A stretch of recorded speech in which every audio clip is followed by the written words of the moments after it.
It is a great privilege to be here with you this evening. And I actually don't want to be here. I hated coming here because I had to leave my wife at home this morning in Bloemfontein at 4 o'clock. And she wasn't happy because today we are married for 27 years. 27 years. 27 years. And the reason she was unhappy, of course, is I was brushing my teeth at 4 in the morning. She was standing behind me. I didn't see her face. And so I said, 27 years, that is the same number of years that Mandela was in prison. And she just misinterpreted. She just misinterpreted what I meant to be a joke, And because, as you know, men don't always get it the first time.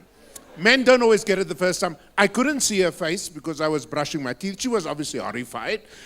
And then I continued with this line of lame jokes, and I said, well, maybe I also will now be released. Oh, my Lord, that just, so I didn't have breakfast until 11 o'clock. So it's been a rough day. It's been a rough day. But there were a few highlights. I went this morning to speak at a school called Jeppy Girls. Oh, my Lord. Let me tell you something. If you ever get frustrated with the leadership of this country, go to Jeppy Girls. You'll just feel lifted. Because the leadership of this country is so incredibly screwed, so incredibly corrupt. There's two things that you must never bring together in one room: incompetence and corruption. If you have that in the same room in your company, it's over. We talked about load shedding. You know what I learned today in Johannesburg? Water shedding. What the hell is this? What's next? So we are in a country in which, of course, there's trouble, but I was so inspired by these young people, and they stood in a long line to come and talk about what they could do to make this a better country and to make this a better continent. And so young people always lift me up. 30,000 students. I know them all by name. They are absolutely amazing. They used to hate each other. When I got there to the University of the Free State in 2009, you could cut through the tension. And today, my biggest problem at the university is interracial love affairs. And I said that the other day at the Sanlam conference. It was really horrible. I was on a platform like this, except much higher, and they had these sort of people internationally all sort of hooked into the conference, and as I said this, there was a group of white guys sitting in the corner, and they didn't know that my second language is Afrikaans, and so I could understand what they were saying. And as I said, my biggest problem at the University of the Free State is interracial love affairs.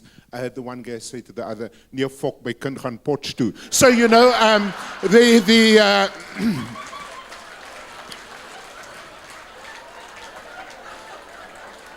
there are some universities where you can still remain white.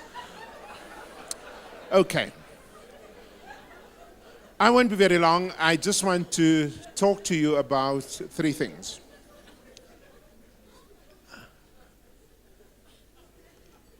I spent a good time of my life growing up intellectually in a place called Palo Alto, California.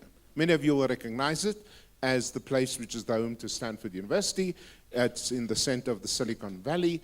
So this is a place in which a whole lot of young people drop out of university and come up with really great ideas, become rising stars, and do great things.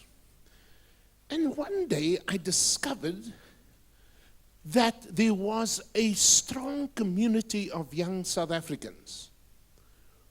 And I'm not just talking about the usual suspects, like this kid from Pretoria Boys, Elon Musk. I'm talking here about some very, very seriously rich dollar billionaires. In this part, people like Werner Sinclair, people whom I had not known in South Africa at all, who had become so incredibly accomplished in the valley that I called them all to breakfast. And so last year, I had 15, unfortunately they were all men, 15 men, and I called them to the Four Seasons Hotel for breakfast in downtown Palo Alto. And I said to them, gentlemen, I have one question for you. Now, by the way, if you listen very carefully, this can change your life, especially the rising stars. I said, I have one question for you. Why is it that when you were in South Africa, nobody knew about you?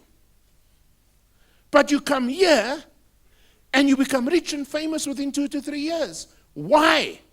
Why is it that I just got a telephone call from a guy who used to be the dean of medicine at Stanford, and he says, I hear you in town, I'd like to come back home, I'd like to make a difference. I said, okay, come back home, you probably know a little bit, and we'll appoint you as a professor, and so on.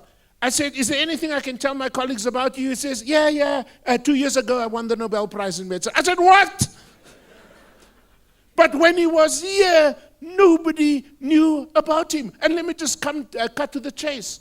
If you want to become really rich and famous in science and technology and industry and so on, leave this bloody country. And I'll tell you why. So we sat down and we had 3 hours of breakfast, and I'm going to distill from a 3-hour breakfast the 3 things that they told me. You don't have to pay me for this, but this will change your life. I said, why is it that you made it big in this place, but back home you were a nobody? They said 3 things. You may take out your pen. They said, first of all, Professor, in this country, people expect you to do well. Now, I knew that because I was a student there. People expect you to do well. You live in a country, all of you here, where people expect you to fail. Be honest. How many of you, when you were at university, went to class, let's say biochemistry 397, and the professor said something of this nature? Welcome to Biochemistry 357. By the end of the first semester, half of you will be gone. Put up your hands if this happened to you.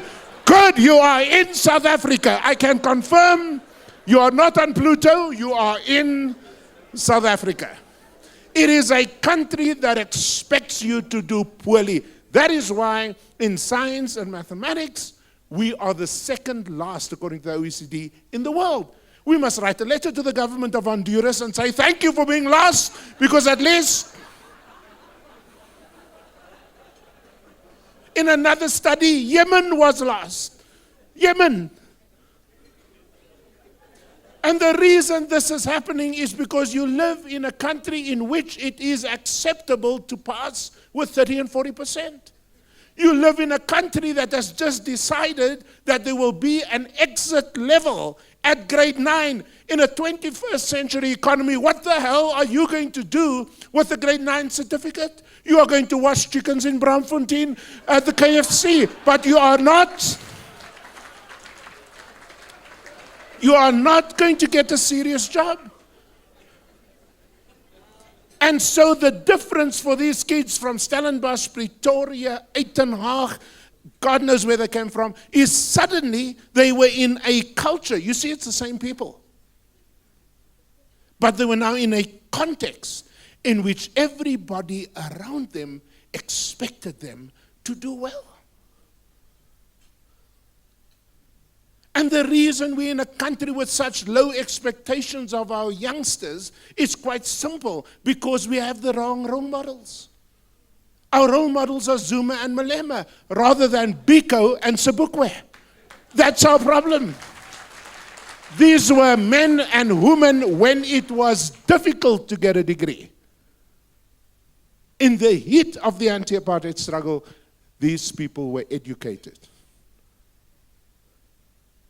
Oh man, don't get me fired up. I went to graduation the other day and was so full of fire, and I saw a bunch of youngsters from my university, and I said to them, do you know who Robert Sobukwe is? And one young guy said, yes, Prof, I know Robert Sobukwe. And my heart swelled with pride. I said, tell me who Robert Sobukwe is or was. He says, Prof, I think he's a left back for Sundowns. I said, listen here. If you want me to pull back your degree right away. As a buccaneer, I can even tell you there is no Sobukwe in Sundowns.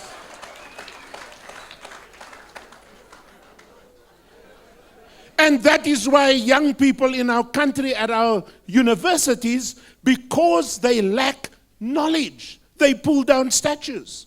The statue stood there since 1933. It hurt no one.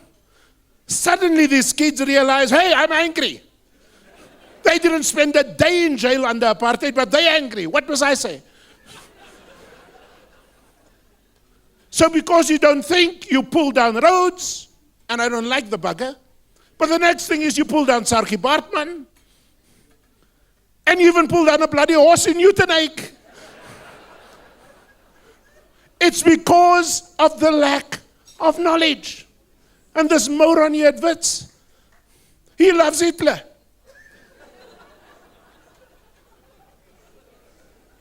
What the hell are they teaching our kids?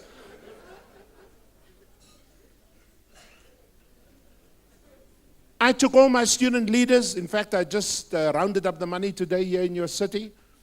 And all of them, in November, are going to Auschwitz. Because I said, before you talk the kind of crap that I see at Wits, you are going to Auschwitz, you are going to Nuremberg, you are going to Birkenau, and you're going to learn what it meant for our brothers and sisters who are Jewish to suffer before you act.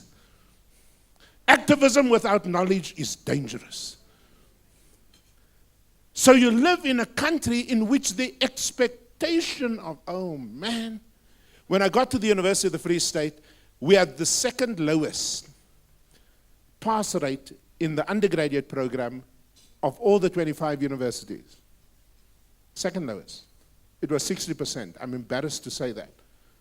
I'm blushing, but as you know, this is one of the few advantages of being black.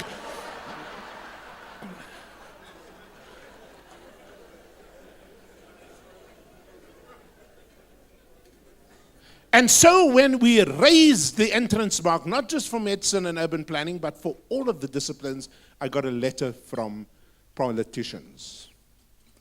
You are against the progress of the black child. I said, fuck you. You are against the progress of the black child because you don't care. You don't believe that a black child can perform just as well as a white child, given the same opportunity. When we did the analysis,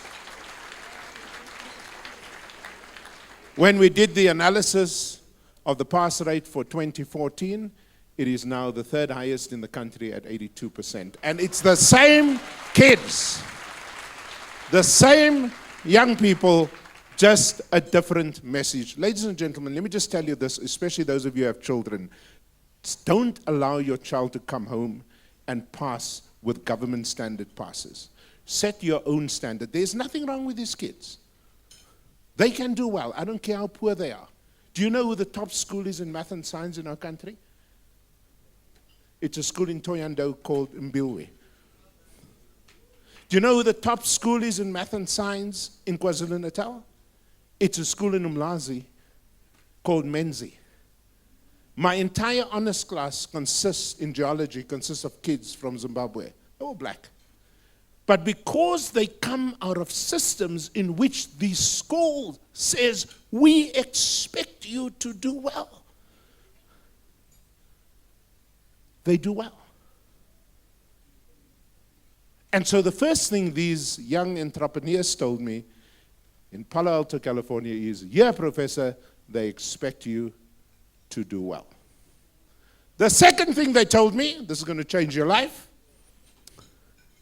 is in this country,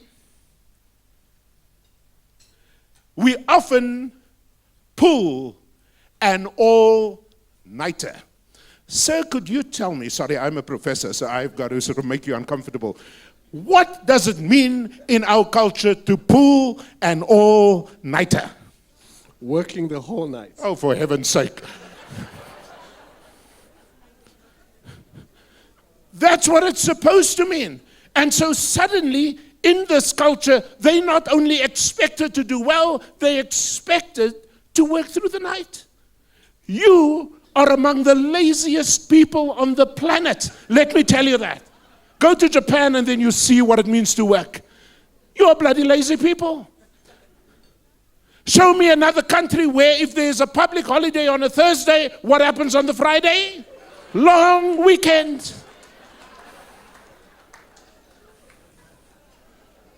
When I worked at the University of Pretoria, I did an anthropological study. It's called an ethnography, and I stood at the gate at Linwood Road.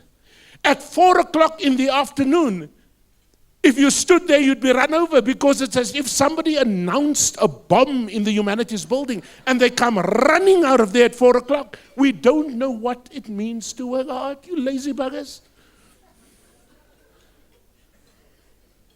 Ever come in on that early morning flight from somewhere in the world and you watch our customs agents? The other day I came in and I was watching these people. Half of them were asleep. One of them was doing a makeup. So I decided instead of giving my passport, I lie you not, I gave my driver's license and I went right through. I could have been Osama bin Laden as far as she was concerned.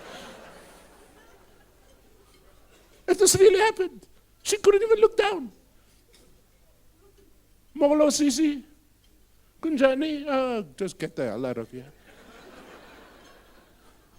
You live in a lazy country. And so what these guys told me was that in that context, they often pull an all-nighter. In South Africa, it means you slept with someone. It has a completely different meaning in our culture. And the third thing they said to me is the reason we did well in this culture is because they expected you to mess up. They expected you to make mistakes. Let me be clear with you. In a culture that doesn't tolerate risk. I remember how my kids were destroyed when they came from schools in California into South Africa. We lived in Durban at the time. And every week there was a problem with the school. Teacher said, draw inside the lines. My kids thought it was more fun drawing outside the lines. They were in trouble all the time because of a culture that expects you to do exactly as you're told. Listen, if you're a rising star, you're not going to make it big unless you mess up over and over again. And I've been watching the career of Elon Musk. He's actually messed up more times than he's won anything. But you see, that is how they became great. They expect you to do well. You pull all-nighters. And you often screw up. You do those things and you will be rising stars not only in South Africa but anywhere in the world. Thank you.